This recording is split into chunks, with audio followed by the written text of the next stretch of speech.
Completing fish with colour pencil can feel daunting, but I'm going to break down how I completed this beautiful little catfish step by step. This piece is part of my mini series over on Patreon, where we focus on completing small pieces packed with fine details. The best place to start is with the eye, as it helps bring the fish to life straight away and gives you a focal point for the rest of the drawing. Begin by lightly putting in the outline of the pupil, hardly touching the page here with your pencil, making sure to have a really fine tip.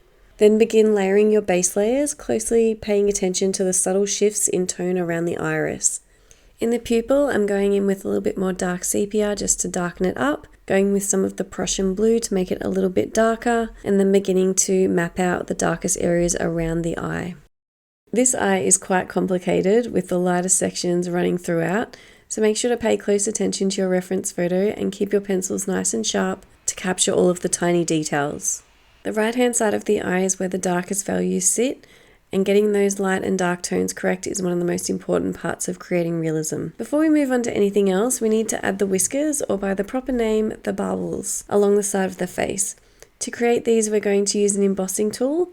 If you haven't seen one before, it's simply a hard metal tool often used for clay work and sculpting, but it's perfect for indenting the paper so certain areas stay nice and bright. So we can get a feel of how they'll look before getting started.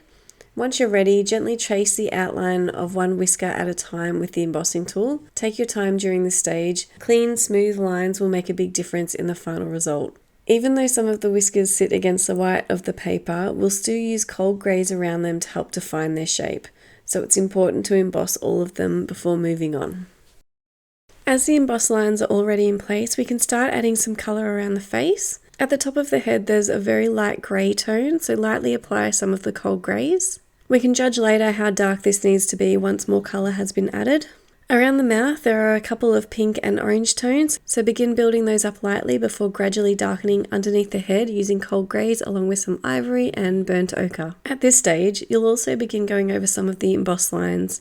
When doing this, make sure to hold your pencil lightly and use the side of it so the sharp tip doesn't press into the lines. Continuing to build up light layers will help you work carefully around these details. For the darker skin closer to the gills, start with a cold grey base, then build up the darker tones using nougat, walnut brown and burnt ochre. I also add a little light blue in the top of the dark section to show the reflection of the water. The key with this sort of texture is just to go in with really light layers and build up these tones really gradually. This means that you may need to go over several times with your cold greys and the ivory, mixing it together really nicely with the nougat and the walnut brown.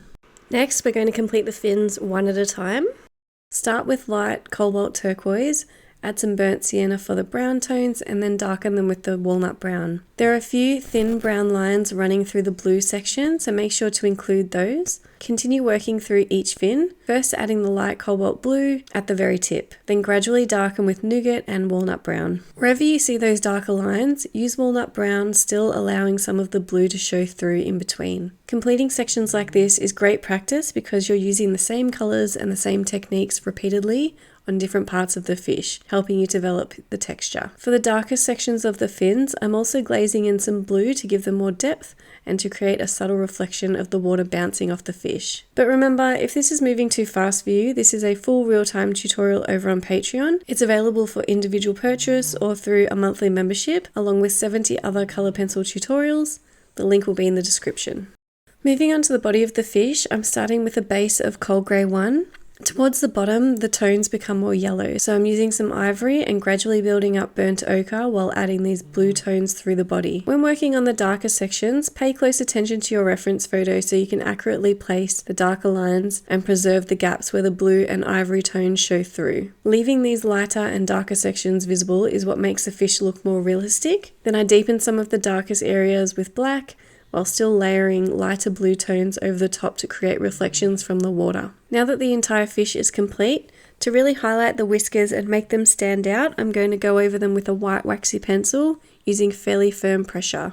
Use a sharp tip to carefully brighten the lines. If needed, you can also use a small eraser to clean them up, or even try using a slice tool. And that is the fish completed. I really hope that you like this one, guys. Remember to like and subscribe. Let me know in the comments what you think of this one, and I'll see you in the next one. Thanks, guys.